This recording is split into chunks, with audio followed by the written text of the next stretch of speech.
Hi everyone, welcome to the Value Inspiration podcast. My name is Ton Dobbe and I'm the founder of Value Inspiration and the author of The Remarkable Effect. I'm creating a tribe of tech entrepreneurs that are on a mission to do something big and meaningful. I invite you to join the tribe as well, especially if you want to create change that matters and put your software business on momentum that you're proud of. The goal that I have with this podcast is twofold. Firstly, to inspire new forms of value creation by sharing compelling ideas and stories about the potential we can unlock when technology and people blend in the right way. And secondly, share experiences from tech entrepreneurs like you about what is required to create a remarkable software business and how to overcome the roadblocks to do so. Guest on my podcast this week is Rebecca Clyde, co-founder and CEO of Botco.ai. We've moved into this on-demand economy, right? Everything has become instant and 24/7. And unfortunately, businesses have struggled to really keep up with that on-demand experience that customers expect today. If you really look at the buyer journey, you may have questions along the way as you're trying to ask these questions. And today, it's very slow to get those answers. You're going to be playing phone tag. You're going to be emailing back and forth to get those answers, and probably feeling very frustrated by the time you get all the information you need to make a decision. And this is no longer acceptable for customers. 73% of customers require, and this is for business and consumer buyers, are expecting instant engagement in order to make a buying decision about your company. And if you can't instantly answer them, they will go to whoever else has the fastest answer. This is Rebecca. She's an entrepreneur pioneering AI-driven chatbot technology. She's recognized as one of the 35 entrepreneurs of 35 and younger by the Arizona Republic and named most admired leader by the Phoenix Business Journal in 2018. Most of her career she's been in marketing, where she drove business growth through creative and innovative communication strategies. And this sparked the idea to co-found Botco.ai.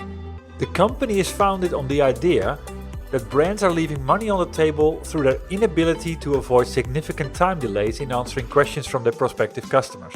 As businesses, we haven't figured out yet how to make ourselves accessible through messaging in a way that is meaningful and we can do at scale. And this triggered me. Hence I invited Rebecca to my podcast. We discussed the effects of the growing mismatch in what customers have come to expect and what businesses are able to provide them when it comes to the way we communicate. We also discussed the journey that Rebecca went through from the idea to driving remarkable results and the lessons that she's learned along the way. By listening to this podcast, you will learn three things. Firstly, why true impact is created if, with your solution, you can redefine the tech-human symbiosis, i.e., the different roles that humans can play in the process to create value. Secondly, what benefits you'll get if you thoroughly test the viability of your idea before you start writing any line of code. And thirdly, the momentum that sparks once you make bets on being highly specialized and focus on the non-obvious, underserved markets. So hi Rebecca, welcome on my podcast today. Hi, thank you for having me. I really appreciate the opportunity to be here with you. It's a pleasure. I found your company, I think, through an announcement. Either it was about funding or it was about an award you won. And that's how I started to dig into what Botco.ai is doing. And then it intrigued me. And typically also the founder story and how these things start is always of interest to me. But before we go in detail about what is the big idea behind your company, it's always fun to know a little bit about kind of the person that I have on the phone here. So if you had to describe yourself in 2 or 3 words, what words would you use? Oh, that's a great question. Well, thank you for asking that. I would say in 3 words, I love the beginning of things. I'm very driven. I'm the kind of person that will just kind of go through any kind of obstacle, which makes me a good entrepreneur for that reason. And then I'm also highly connected. And, one of the things I love doing is finding the relationship between things and people and opportunities in those relationships. And so the unique mix of those 3 things that kind of makes it come together. Yeah, and these are great characteristics to run a technology company these days. Thanks, so Ben. Fun. So talking about your company, well, let's dive into it immediately. Explain it a little bit and what is the big idea behind this?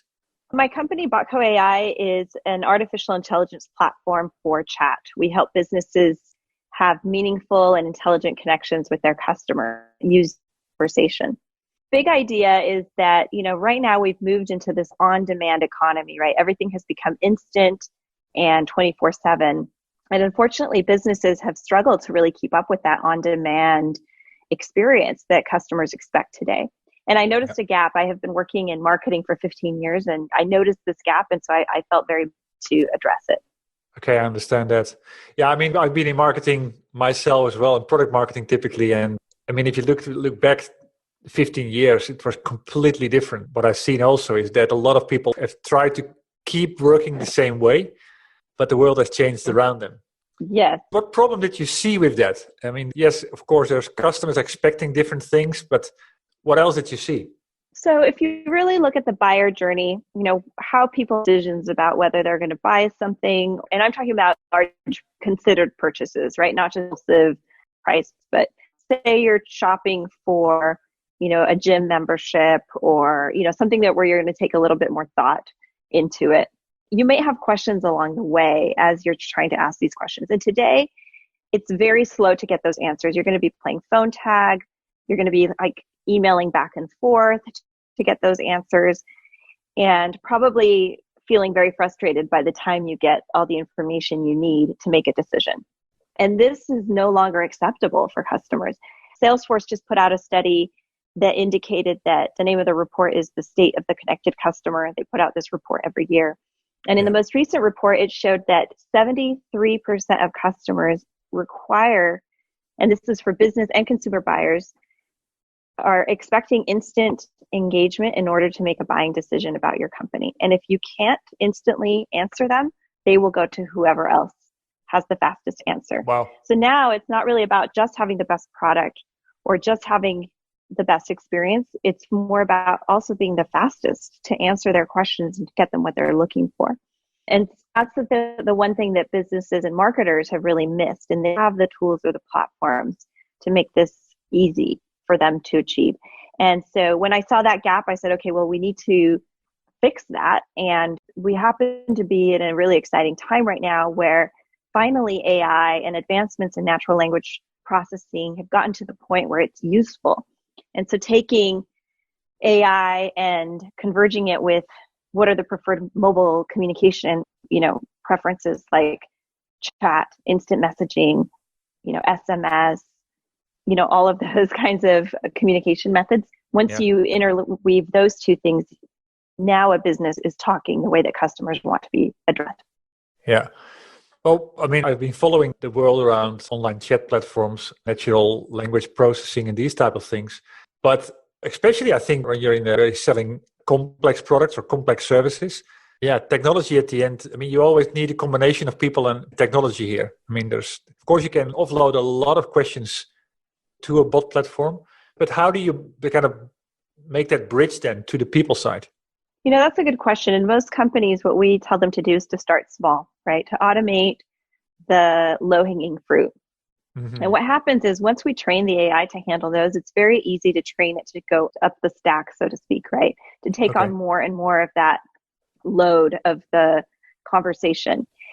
And so now we have customers that are able to handle, upward of 90% of the entire sales process from, initial inquiry all the way to the end, just about to the end, using automation. And the only reason we haven't automated the last, 5 to 10% is only because the business doesn't have the internal infrastructure to do it yet. And as soon as they do, even that part will be able to get automated. So a little bit also starts to become business process automation. Yeah. And once that kind of leaves the realm of chat and it's more about, okay, do your tools, do your systems have the ability to interface with our chat so we can automate that part of the experience? Okay. Yeah, there's legacy technology behind it that cannot be part of the full process yet. Correct. And as soon as those get caught up, then the full process is available. So does that mean that 100% of all the interaction along the journey can be handled by, technology then? I mean, so where does the people side remain? Well, so you kind of look at it as a partnership, right? So the people side, when we're designing these conversation flows, obviously humans are involved in the design of the conversation flow Sure. and in what content is going to be used throughout that process. We're also using humans in kind of a supervisory role to make sure that as we're analyzing conversations and seeing how they're performing, that humans are part of the optimization process. Yeah.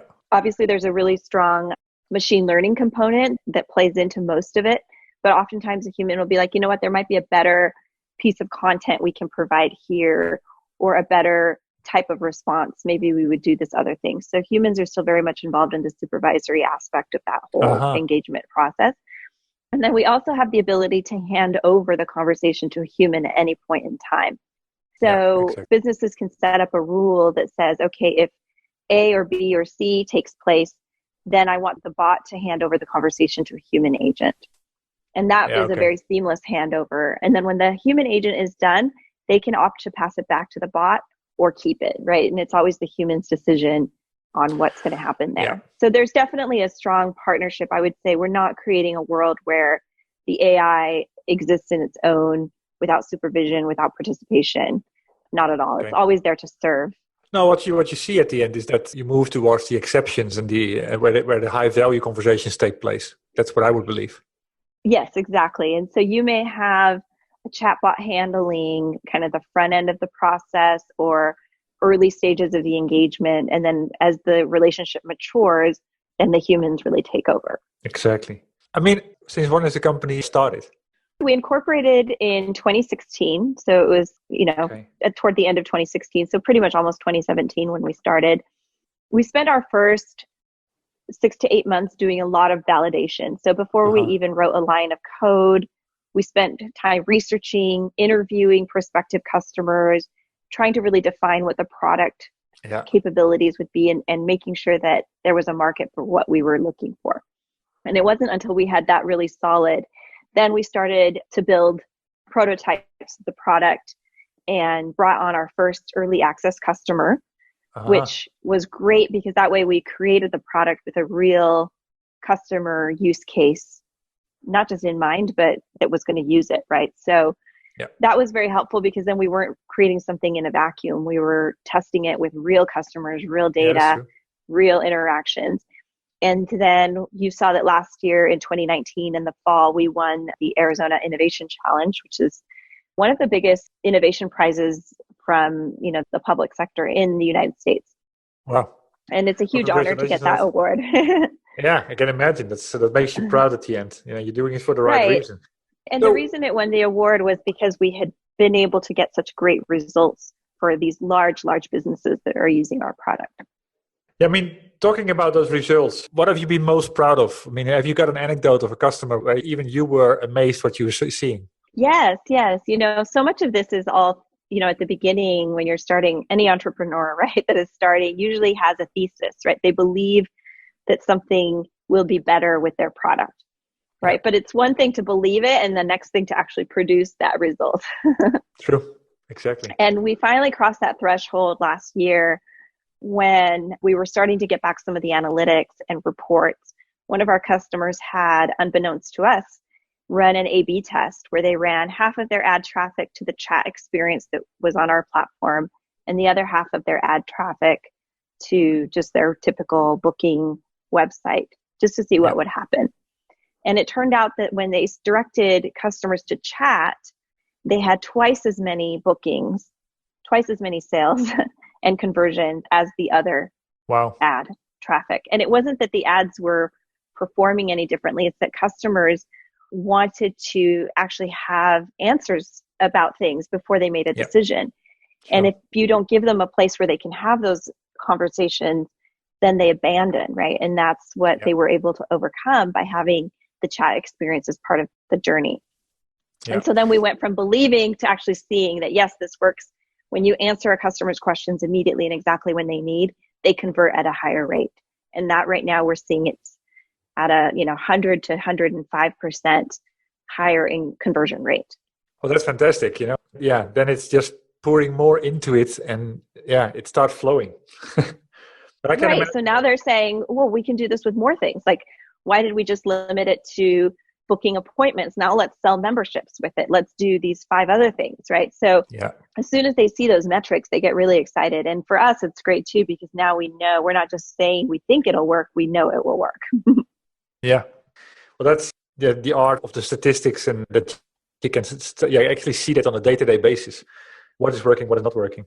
So talking about those kind of the evolution of the product and what you put in technically, what did you do specifically to make your product stand out in the marketplace? Are there any specific capabilities that you focus specifically on? Yes, absolutely. The chatbot market, and I use air quotes between the words chatbot, is very crowded with a lot of what I would consider to be low-level products. And so it's hard, when you're in that space, to be in the same category can be difficult, right? Because you immediately get associated with all the, what I would consider kind of like dumb bots that are out there, right? That are not really using a natural language processing based approach. They're not using the most advanced methods of AI. They're really using more of like a brute force and rules based approach. Yeah. Right. That's what most people are doing. That's, 90% of the bot platforms out there are using that kind of approach. We brought in to our team very early on, Dr. Deborah McInnes. She is the world's leading computer scientist on the topic of ontology engineering. She is the founder of the Knowledge Systems Lab at Stanford. Her textbook is used in all of the universities that teach ontology engineering. She speaks the semantic web. She is the person who basically is at the forefront of this industry, of this discipline. And she has been on our team from early, from, pretty much day one. And so when we took our approach, we really designed it using these methodologies that are much more scalable, have the ability to truly break through. And we also focused on what I call a domain, with the industry domain-specific approach to ontology. So what that means is that, rather than trying to boil the ocean and teach a computer the entirety of human language, we're just focusing in for a specific company on the domain and the topics that are pertinent to that business. And so as soon as we narrow it and get the system and the platform really knowledgeable about that particular product and industry and vertical, now we can repeat that many times in that same vertical segment and have the same or better success rate. Exactly. So that was really the approach we took. We didn't try to become a general AI. We tried to actually become a very specific domain-focused AI. And so that's where we have made it our biggest difference. Let me make a small interruption here. Rebecca just explained the secret of the success behind Botco.ai by taking a contrarian approach to solving a significant problem. And secondly, by being domain-focused rather than general-focused. This has turned out to be their biggest differentiator. And what that results in will follow shortly in this call. I just wanted to stop here because what she has just explained touches upon 3 typical traits of a remarkable software business. They strive to be different, not better. They create new value possibilities. And lastly, they realize they can't please everyone. You can master these traits as well. And to make the first step, I'd recommend you to buy my book, The Remarkable Effect, which you can find on any portal out there where they sell books online. And if you want to know how your company scores on the 5-star Remarkable Index and where you have gaps to address, then simply do the test. You can find that one on valueinspiration.com/remarkableindex. Back to the interview. Okay. Does it also mean segmentation-wise that you've focused on one particular vertical or organizations that are in a similar domain? Yeah, so that's what we're doing right now, is staying focused within that specific domain. As we get more funding and as we grow, we can always add more domains and spin up at any point in time. It's a pretty large one, $100 million vertical. So a lot of business opportunity just within the one that we're focused on. And also the great thing about it is it's an underserved market. A lot of companies have focused in other places, and we found that the health, wellness, and personal care space was really lacking in attention. And these businesses are growing very fast. They're spending a lot of money, and they have the need for this. And so by focusing on that, we kind of, we're able to say, hey, we're not really facing a lot of competition. When we go in to talk to these customers, they usually are not getting approached by very many other companies. No, I can imagine that. I mean, typically what I see on the market, on the bot market, it's typically we have a solution for everybody. That's normally the case, as long as you have a certain volume, for example. But the moment you start narrowing down, for example, by saying this is a specialized platform for health and wellness. And wellness, I mean, immediately you'll get far more attention. You can start to speak the language and start to resonate with them. That's smart. And then out of the box, the product is going to work so much better for them than trying to go with somebody who's a general purpose product that, could never catch up. And at this point, we've already been able to, log and categorize and, build upon millions of conversations in that space. So we're already well ahead of what anybody else would get if they started today. Yeah, well, there's a number of benefits here you highlight. It's first of all, speaking their language, then the speed of implementation, getting things live. And then on top of that, far better results. So right. It becomes a no-brainer. Exactly.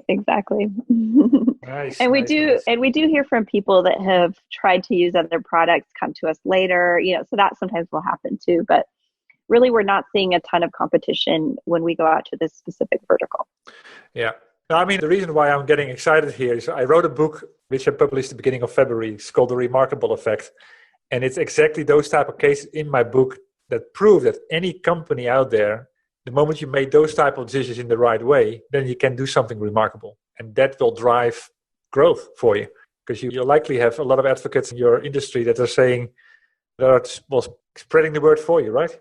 Actually, exactly. That's exactly what is happening, because many of the companies that are within our customer base, they're owned by these larger portfolio private equity firms that have hundreds or thousands of companies in that same category. And so now they're starting to pass our information on to their colleagues, and that costs us zero, right? We're not spending any marketing to get that referral. Yeah, that's where momentum starts. Very smart. So, I mean, normally my question is going to be like, what did you learn from selling this? But I think you answered that. Talking about, I just highlighted my book and kind of on my journey and in all the podcasts that I've done so far, over 100 right now. I'm always looking for companies that are moving the edge, that are transformative and doing something that's worth making a remark about. So what do you believe from your experience as an entrepreneur? What is a key trait to run or to create a remarkable software company? Wow. Okay. I'm pausing just because I want to think for a minute. That's a good question.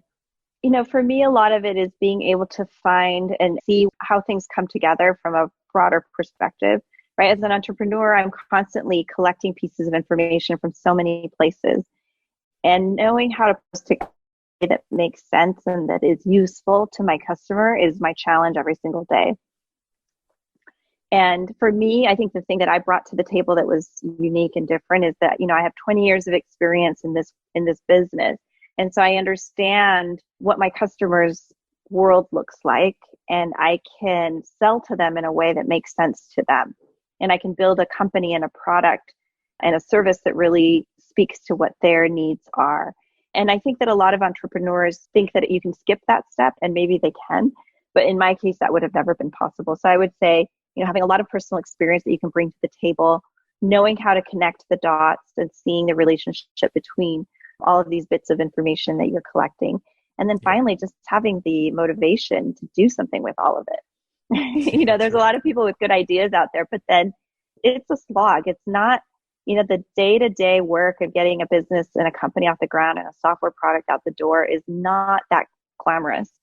And it requires just a lot of heavy lifting and time and effort, and having the wherewithal to get through all that, I think is the fourth thing I would add to the mix. Yeah. Well, I think you've highlighted a number of the topics that I'm actually discussing in my book as well. But that's definitely the case. And it all starts with solving something that's valuable and critical to the business. That's if you have something like that, of course, that's the idea. But then, hang in there to make it all come through. So let me see, the learnings from the last 3 years. What has been the biggest challenge that you had to overcome on your journey? I would say the biggest challenge has been actually fundraising has been challenging during the early seed stage of the business. There's a lot of money out there, but everybody wants you to be at $1 million in revenue or more, right, before they invest in your company. So there's a ton of money out there if you can get to that $1 million ARR Yeah. point, but it's how do you get funding before that, right? Uh-huh. That's the hard part. And so, one of the things that we found was that as a team, it was a little bit harder than we thought to get some of that initial funding, not because people didn't believe in our idea. I think there were plenty of people believing in the idea, but it's almost like, there seems to be a delay taking place where later investors are wanting to invest in companies that are further down the line. And so it's really getting through those first couple of years before you get to that million in revenue that is definitely a challenge. Fortunately, in my case, we were funded by, of course, our own bootstrap efforts and, our personal pocketbooks, and then also customers that early on believed in us. And that's how I knew we had product market fit, because if customers were willing to pay before our product was even done, then it showed me that this is something that is needed desperately. Yeah, exactly. Yeah, it's sort of a double-edged sword. You got the idea, but then you need the extra money in order to create it. And then the market is waiting for you to demonstrate that you have the value. And yeah, it's interesting. This is not the first time I hear this one. A lot of companies are struggling with that. So, would there be anything you would be doing differently if you could do it again? I would have probably moved faster on some things. Uh-huh. I think that there are times when I moved maybe a little bit more cautiously because of the amount of money up front that we had to put in. And so, when it's your own money, you're like, oh, I want to be really sure. I want to be really careful. True. Which, is good. But at the same time, it also means that everything moves a little bit slower. So I think maybe not hesitating and moving a little bit more quickly, and just, not being worried about, just trying more things faster, I guess is the word. In Silicon Valley, they use the term, fail faster. Yeah, exactly. So any example giving of myself that? more permission to fail faster, just trying more things. So for example, when we were determining what might be the best platform to use for our product, rather than spending a lot of time evaluating a lot of different ones, maybe just moving more quickly. Or, so there's some different things that you can definitely do to prototype more quickly, to fail faster, and just move your whole process through more quickly. Mm-hmm. Yeah, that's always an interesting one. That whole discussion around make, buy, or partner. Have you got any examples of that in terms of what you deliberately did partner for rather than create it yourself? Well, for example, we used a lot of tools. One of the things that was very fortunate, a lot of time pitching at pitch competitions to practice my pitching and also to get in front of more investors. Uh-huh. And in that process, I came across Google's startup program. They have this whole program called Google for Startups. Yeah. And so they actually gave us on 2 different occasions $20,000 in credits for Google products. And that was actually very helpful because it prevented us from reinventing the wheel. And we were able to use some out-of-the-box tools and capabilities that Google already had. And what's nice about that is that it allowed us to kind of really focus on the application layer versus spending a lot of time on the infrastructure layer of our platform. Uh-huh. Yeah. And so I would advise hey, don't go and try to rebuild your own cloud infrastructure, or use the tools that either Google or Microsoft or Amazon had already put out there for the developer community, because there's no sense in trying to spend time rebuilding those. No, it's just not where you're going to get value. Mm-hmm. Yeah. Which, of course, sometimes is a tough discussion to have with technology experts, because the prototype in my case, what I was going to say is, exactly. And engineers like to build everything themselves. So that's a common issue. But in my case, because we got these credits from Google, in a way, it's almost like Google paid us to use their products. And that helped a lot. Mm-hmm. Yeah, because then you have a different business case to discuss. Exactly. Exactly. And I'm talking about them here on your podcast. So. No, that's right. So let me see. From the things that you've learned so far, there's other tech entrepreneurs listening to this, and in general, your peers. From everything that you've learned, what advice would you give to other tech entrepreneurs to do different, or stop doing in order to succeed? I think the biggest issue is really getting connected with the right people. Uh-huh. And having your pitch really in a place that they can understand it. I've been to a lot of pitch competitions and a lot of pitch events with other entrepreneurs. So I see this a lot, where an entrepreneur may have a really great idea, but they haven't been able to think through all the different pieces of the business. Oh, yeah. Yeah. Because at the end of the day, you're not really just selling a technology. In fact, your investors are not trying to invest in technology. They're trying to invest in businesses. And True. so what are the elements that make a great business? It's sure having a good piece of tech is important, but all the other things, have you thought about your go-to-market strategy? Have you thought about your pricing? What does your revenue model really look like? Does it work over a long period of time? Yeah. Does it only work if you're getting venture funded, or does it work on its own once you get past venture funding? And so I thought about all of those things in the creation of the business. And, for me, maybe the good thing is that I'm more of a business person to begin with. I have a commercial background Yeah. and in technology companies. So I'm familiar with that partnership between the business side and technology. But for a lot of entrepreneurs, they're either coming from a very technical focus and they have a great piece of technology, but they haven't thought through all the business pieces. Yes. Or vice versa, right? And so I think it's really the marriage of both and thinking about how is this platform or product going to really work as a business so that an investor can get a return, because otherwise they're not going to be interested. I completely agree. Yeah. So how did you learn, or how did you prepare yourself in the best possible way? Is that just by doing it a lot and failing a lot? No, I spent a lot of time just getting educated. So, first of all, I had my own business background, from the last 20 years that I had, built my own businesses in the past and worked for large Fortune 500 companies. So I had some solid fundamentals myself. But then from a startup perspective, I just did everything that, I joined startup meetups. I went to a lot of boot camps. I met with mentors. I talked to people who had done this several times. I brought into my founding team a serial entrepreneur who had done 4 companies before. So she had been through this cycle many times, right? So I did my best to really surround myself and immerse myself in all the learning possible so that I could put together all of these pieces. I didn't try to go at it alone and build this in a vacuum. No way. Okay. No, that's right. But at some point in time, you need to test it and it needs to be validated.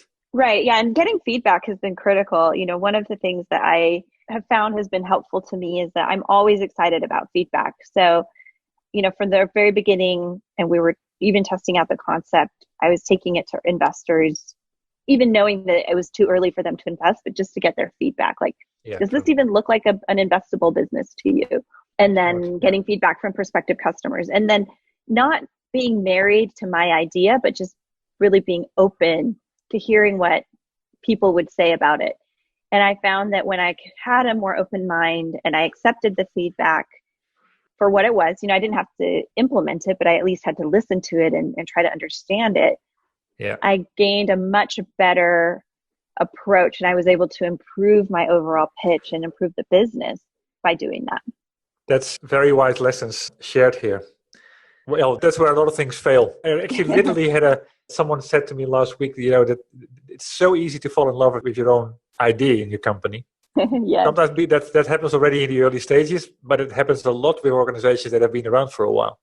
That's where you get complacent. Mm-hmm. Fun. So what is next for you? What is your biggest aspiration for the next 12 to 24 months? So our focus right now is scaling, taking the early wins that we've had for our business and repeating them. So right now, my focus is on building a repeatable sales strategy, really getting the sales program up and running. We have some exciting advancements in our product roadmap that are also coming along very nicely. So those I think are, for me, the next 12 to 18 months are really focused around that. And then we'll be ready for, our next round of investment.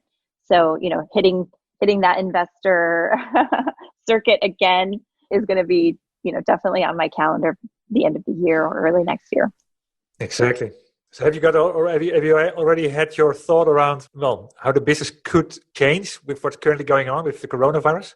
It's really interesting. I've been getting a lot of calls from companies because of the coronavirus. So weirdly, a lot like how you found me, where you just searched and found me on this Arizona Innovation Challenge. I've been getting, calls from companies all over the world. And I'm talking about major companies, Fortune 500 type of companies that are reaching out to us because they are realizing that, they did not have a system in place to really handle customer interaction and engagement in a way that satisfied this on-demand experience, but then also thinking about the future. Maybe they don't have the staff that they've had in the past. They're going to have to automate more things. And so we're looking at kind of both sides of the coin. going forward. Yeah, exactly. Well, that's the only thing I think we can do. It's not how do you create a crystal ball, but there's definitely things going to change. And I think it's an opportunity as well. It makes people realize that not everything you can take for granted. And the things that you need today was maybe even completely irrelevant yesterday. But this is how the world is changing. So if there's anyone in the audience that could help you, what would you ask? Is there any big ask that people can help you with? Oh, that's a good question. Well, one of the things we're doing in light of this current, public health crisis is offering any business that is in the, health or wellness sector that we target, because we already have an AI that we know will work really well for them. If they need to use it for, free during this time, just to answer questions from their customers about business closures or how it's going to affect their programs, membership pricing, all of those different things. Yeah. We're happy to provide that. So if you have a business in this category that we could help you with, or if you know of somebody that could benefit from it, put them in touch with me and we'll get them going. We'll help them out during this time. Okay, that's going to be loud and clear on the podcast. And I think about it myself. So, where can people, for example, go to find out more about Botco.ai and to say hi to you? Sure. You can always find me on LinkedIn. It's Rebecca Clyde. If you wish to send me an instant message there, I'm pretty good about responding. And then if you want to go to our website, it's Botco.ai. And there's a little button there that says schedule a demo. And if you click on that, you can get an appointment with us and we will be able to answer any questions that you might have. Okay.